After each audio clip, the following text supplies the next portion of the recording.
I'm a composer, obviously. I'm also I work as a investigative reporter with Kate News out here in Wichita. And I am additionally studying to be a funeral director. So I have tons of hats that I'm wearing and I'm busy all the time, but I enjoy it.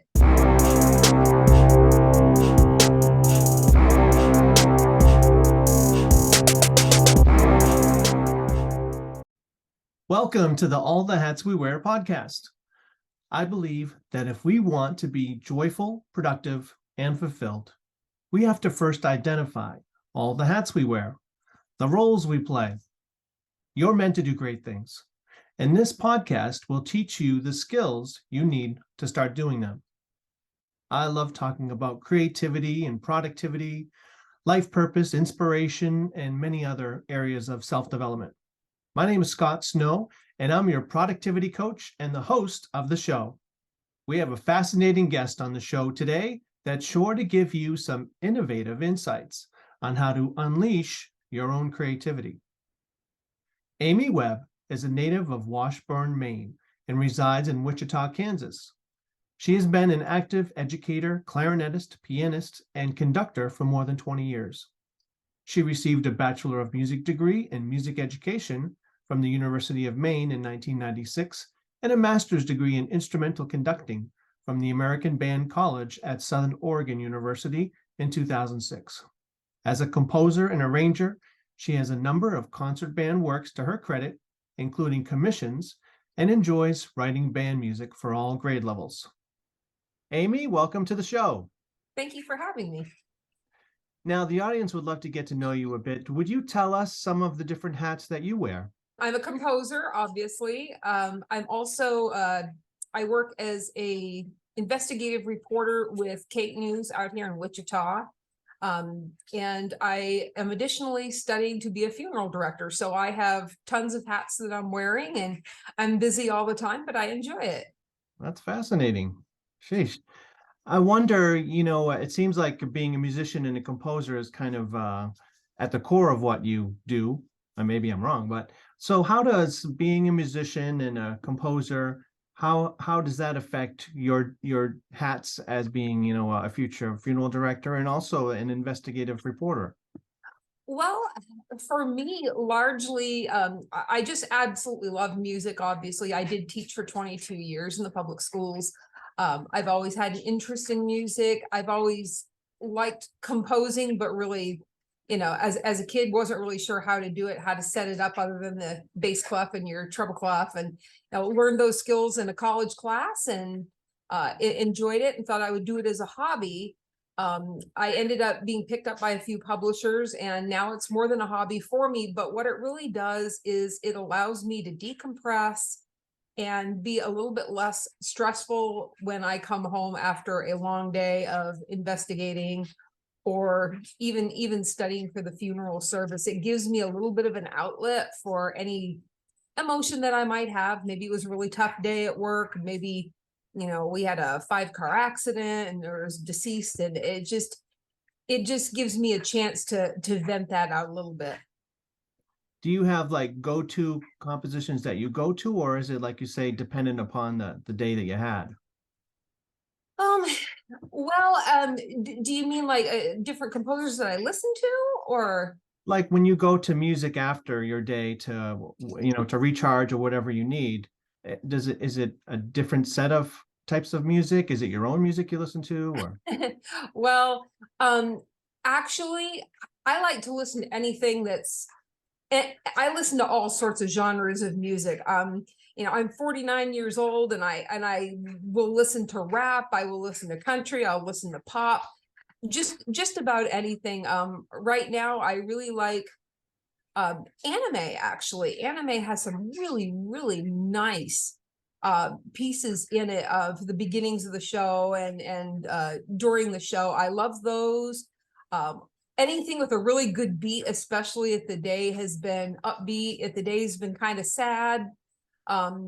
Usually more of the classical stuff, or just slow stuff, just to kind of bring my heart rate down and take a minute and breathe. Can you think of any of the anime composers or shows that you really like? I'm not a 100% familiar with all of the composers, because with the anime, depending on the season, they may have 2 or 3 different songs they use for a beginning. My favorite anime right now that I enjoy listening to the music from would be Death Note, Hunter x Hunter, Cowboy Bebop, um, Demon Slayer, a lot of really, really good ones. And honestly, I think it's a genre that needs to be explored a little more. I know that a lot of young people, your middle school kids, your high school age kids, a lot of them gravitate towards those types of shows lately. And I think there's something for people that are composing music for band, especially, really need to take a look at the different chord progressions that they use. Sometimes, like in the Western music, you expect the chords to go, a 5 is going to go to a 1 or maybe a 6. And it doesn't always work that way in anime. And I just think it's a genre people really need to take a look at and try to write towards that, because it'll get kids more excited, I think, about playing, instead of just playing a long, boring whole note, especially if you're a tuba player. Yeah. Do you think your compositional style, is influenced or does it sound similar to the anime? Not all of my pieces, but I think some of them do. I have a piece called Achievement Unlocked, which came out last year, and it was actually based on playing video games. And some video games, you'll do different side quests or whatever, and you'll unlock different achievements that you have. Maybe you pick up a new wand or a new spell you can use or something, but there'll be a little sign that will say achievement unlocked, you've won this award of some kind. And I based it on that. I also have some of the chordal progressions that I will use, I picked up from the different anime. For example, you may have a quarter note, bum bum bum bum, in your lower parts, and then you'll have chords above that don't necessarily have that note in there. There's that dissonance, and I see that a lot of times in the anime music. So I was just reminding of an anime composer with the movie It Follows. It's kind of a scary movie that I guess the composer who did the movie, that was his background, and it's a really interesting soundtrack. Oh yeah, I mean, there's some beautiful stuff, and honestly, I don't think everybody knows this, or maybe some of the young people know, but for example, Hunter x Hunter actually has a symphonic suite that's been played by, I believe it's a symphony in Thailand. That's just beautiful. Death Note has actually spawned a musical, and they have a concept album actually that came out a few years ago where you can hear the English versions of some of these songs, and it really is incredible. Now, I'd like to focus. I'm really fascinated with how you, like you were saying with the achievement unlocked, how you engage the players, those kids, and get their imagination going by whatever's happening in the music related to your idea of the story of the composition. So how do you, how would you represent, I don't want to get too in detail with the music part of it, but how do you go about representing something that is like having a next level in a video game within the music? Well, just using Achievement Unlocked as an example, a lot of times the games will start out it's very linear at first. And then it builds, like every achievement that you get is going to build to something else that you're going to be able to do, something harder and harder and harder. And finally, you're playing the final boss. So in my music, I like to start out with just a couple of, well, this piece anyway, I like to start out with a couple of instruments playing at first, and then they build it so that you get all of the instruments in together. And then using different chords, instead of just using you're playing 1, 4, 5, 6, I like to try to find more interesting chords, some minor chords or ninths or even 13ths sometimes, if the band is up to it, and put that all together to kind of add to the drama and the what's the word I'm looking for? Not chaos exactly, but just like the climax of the piece. And I try really, really hard to make sure every instrument has something interesting to play. I can't begin to tell you the number of times as a child and as a teenager, you would play band pieces and your low brass was going to be sitting on a whole note throughout that whole song. And we wonder sometimes why we lose our low brass. Right. And I think a lot of it has to do with the fact that we don't give them anything interesting. And so I try very hard to make sure that each instrument has something, some little melody line somewhere that gives them a chance to shine a little bit. And so far it's brought me success, and hopefully that will keep going. Or probably similarly with the percussionists, right? Yes, you've got to give percussionists something to do. If you don't, they're shoving sticks up their nose. I mean, they're balancing their books on the timpani, which drove me nuts as a teacher. I like to write, at least my percussion lines. I like to anticipate needing almost needing less. Like if you've got a band of 6, I'm going to write for 7, just to make sure that there's something to cover. So even if you have, 15 little drummers back there, they've all got something to do. And it's not just a bass drum going womp, womp, womp. I mean, they've all got something that they have to really work at. So, sometimes kids will get discouraged because they're always on bells or they're always on bass drum, but at least now they've got something that's interesting. I had one of my pieces, Cataclysm of the Cosmos, uses a gong, and it's only in there maybe 3 times. There is such a thing as too much gong. Who knew? There may only be 3 or 4 notes, but I was looking at a YouTube video of the recording, and this little feller got on there and he says, I am so excited to play this. I play the gong and it sounds great. And you know that when kids are looking up your pieces on YouTube, to comment on the part that they play, you did something that's at least memorable for them. And I'm hoping that I've kept them as a bandy all the way through school. I love your sound effects, and you're not above putting crazy sound effects and making it fun, right? Oh, absolutely. There's always room for a bird call or a hand clap or a break drum. Yeah. Now I'd love to for my entrepreneurs that listen, and anyone really who wants to have a creative project, what would be the first, like, I'm thinking of the start of a new composition. How does it come, or do you have an example of, is it something like a spark that hits you first, or is it emotional feeling that starts it and then everything comes around it, or what's the kernel of that idea? Well, for me personally, I will have months where I can't think of a thing. And I will think to myself, my word, is something ever going to strike? And then one day I may hear a lick of music from a show or on the radio, and I'll be like, oh, wow, I wonder if I add this and this and this. And it will come to me. I could be in the shower, I could be in the car, and it will just hit me. And I can write like 3 pieces, like boom, boom, boom. I'd like to say that it's more organic than that. That I just sit down and go, okay, I'm going to write a grade 2 piece, and we're going to focus on this educational element. It usually does not work that way for me. I know for some people it does. Some of the educational publishing houses, I'm going to say CL Barnhouse, for example, they're really big on making sure that you have some sort of concept that you're trying to teach the kids. It's not necessarily that you're trying to write the next grade 5 wonder. They want to see you say, perhaps you're working on dissonance, perhaps you're working on triplets.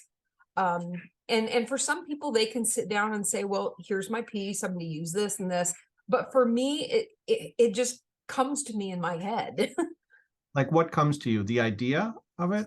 Yeah, like I'll have the idea and I can kind of flush it out in my head. I don't necessarily know what instrument's going to get what. That kind of happens when I start writing it down, but it's just a matter of I'll get a melody in my head of some kind, and then as I'm thinking about it, I can somehow I can just hear that bass line. And I'm like, okay, let's put that in, see how it goes. And usually it turns out well, sometimes not so much, but I'd like to say that, I have a more educated, I guess, way of doing it. But for me, it's just, I hear it. Okay. What is your process for managing a lot of different creative projects at once? That's a great question, because I do. For me, I'll be writing on one piece and I'll have the idea kind of sketched out. And then I may hit a roadblock of some kind. Like I don't know how I'm going to modulate to a different key, for example. How am I going to get it there? And I will literally close the program and I will start working on something else. I don't care if I'm just scoring, come to Jesus in whole notes, but I have to do something different. Yeah. And so oftentimes I have 5 or 6 different pieces that are going at the same time. I'll get not exactly tired of one, but I'll get frustrated or something. I'll leave that and I'll come back to it later and I'll go on to a different piece. I'm working on a piece right now that I actually started 4 years ago and I couldn't get it to gel the way I wanted.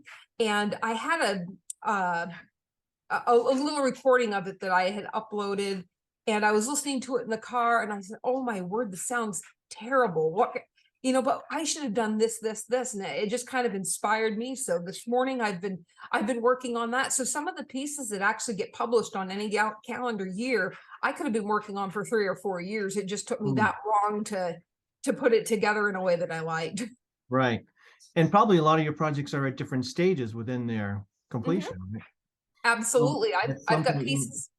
yeah. I have pieces that I just need to add the dynamics to. I've got some that I need to, change out the parts a little bit. Maybe the baritone ought to have this instead of the horn, for example. I'm looking at ranges and things like that. So yeah, you're absolutely right.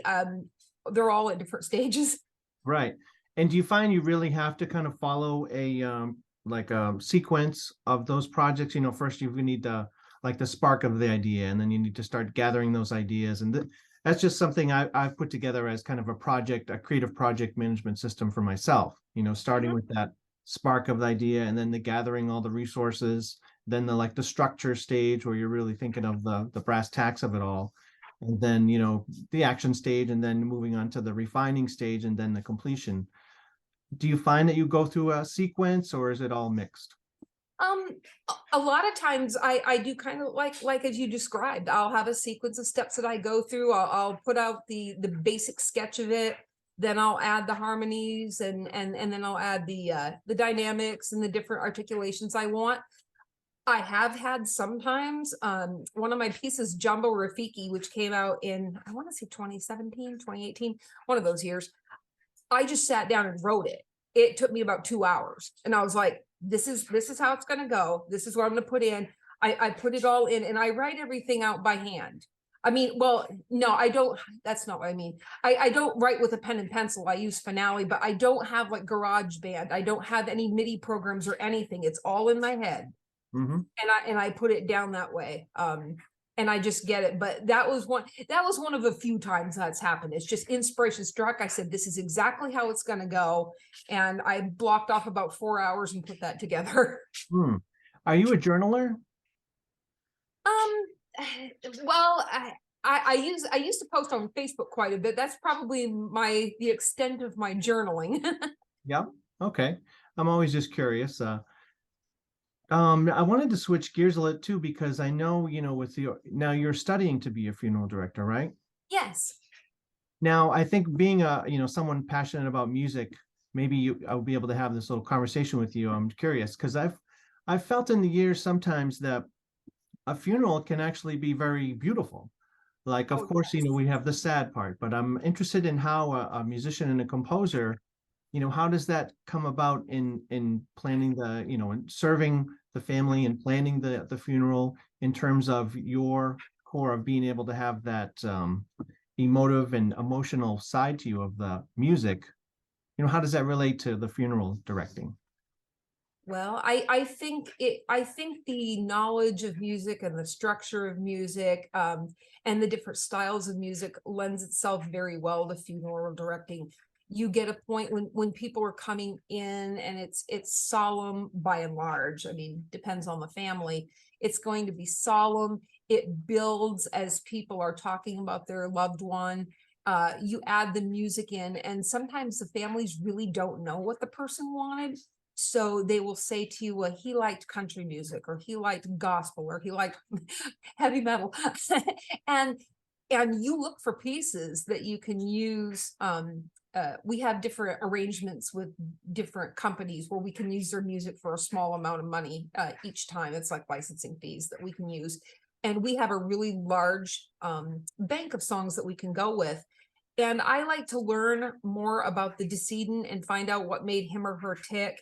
And I try to find songs that will encompass what I feel and what the family feels that that person was like. And it really lends a personalization to those services. But in the composition of music, it also gives you a structure for how this is going to go. So you don't have all of the emotion right at the beginning, and then the rest of it is kind of dull. You know, you put it together so that when you leave, when you're doing the recessional, it's almost like, it's over. And for the families, I mean, it's never over for them, but it's like you have had the chance to grieve, you have had the chance to say goodbye. You can lay your loved one to rest knowing that you gave them the best possible send off that you could, and you can feel comfortable and happy with that. Yeah, I've always found to be a little bit intrigued with that the wave of emotion that you go through, and sometimes it's very light, and you might just be seeing relatives you haven't seen in a long time, so it's kind of joyous in that way, and then it gets deeper, and then you get to the church, and it shifts again, and then you get to the cemetery, and it really gets serious, and so have you found that to be true as well? Yes, my experience admittedly is limited. I'm in my third semester. I have had several hours at the funeral home, and I've seen a few services. A lot of the services that we do actually are Buddhist in nature. Hmm. So I don't always get the chance to pick the music because sometimes the monks will do a lot of chanting, but and they're chanting in Cambodian or Laotian or Vietnamese. So I don't always understand what they're saying, but there is definitely an ebb and a flow to the service. I know that when it comes time for the cremation, for example, those families, the Buddhist families, they don't just leave and let the cremation take place. They follow the casket up to the crematory. They help with the insertion of their loved one into the crematory, and they press the button to start the process. When they do that, the Buddhist monks will start chanting even louder, and they have shakers that they will shake to help send that loved one on their way. So it's a very spiritual, very moving moment when they do that. But Hmm. the family will kneel and they will bow their heads. They have a picture of their loved one, and with the shaking, the rattling, and the chanting, it's very, very loud, and it's to send that loved one off to that better place. And you can definitely tell that the music makes a ton of difference. It's beautiful, right? It certainly is. It very much is. And that happens with funerals that aren't necessarily Buddhist as well. I mean, a lot of families will come in knowing what they want for music, and you can work that in. And sometimes families don't necessarily know. And in those ways, it's almost easier because you can program the music in places where you think it's going to make the most impact. Hmm. So it's Yeah. almost like you're composing a piece, even though it's a funeral. Well, this has been very fascinating. My final question, Amy, is what's one action our listeners can take to be more creative? Something that you can do to be more creative, I think, is to listen to music of different genres. I can't stress that enough. My husband, for example, very interested in classical music, and that's wonderful. But every so often, you got to sprinkle in a little bit of Guar, a little bit of Insane Clown Posse, and maybe some, Tanya Tucker. I mean, all different types of music, because if you just pigeonhole yourself into one type of music and you look at other types of music and kind of thumb your nose at, go, oh no, I'm never going to gain anything or glean anything from that. You are setting yourself up to be very pigeonholed in what you're doing, and it's going to stifle your creativity. Allow yourself to try things. Allow yourself to, give the trombones the part you've always wanted to give them. You can always fix it later on, but just see what it sounds like. Experiment a little bit. Wow. Well, this will be like the 102nd or 103rd episode of this podcast, and I can say for sure this is the first Guar reference. I told my husband, he loves listening to Kansas Public Radio. He contributes to them a lot. And I told him, I said, if I ever win the lottery, when the next time they do one of those phone-in things where they're trying to get funds, I will go up to them with a suitcase full of money and say, there's 100 grand in this suitcase. You play a 15-minute retrospective of Guar and it is yours. And they'd do it, right? Well, I would hope so, but I mean, there's merit in everything, whether or not you agree with the lyrics or the opinions of the band or whatever. That music's out there, and those people are successful for a reason. Well said. Thank you so much, Amy, for being on the show. Thank you so much for having me. I appreciate it. Well, that brings us to the end of today's episode. Hopefully you've learned something to help you become more joyful, productive, and fulfilled. So let's keep that momentum going. Text or email me to schedule a free consult call to get you moving in the right direction. By the end of this session, you'll have a complete list of all the hats that you wear, and we'll probably uncover a few important hats that you should be wearing, but you're not. You're meant to do great things. Contact me to take the first step. Text 774-230-3928 or email me scottsnow1234@gmail.com. Do it now.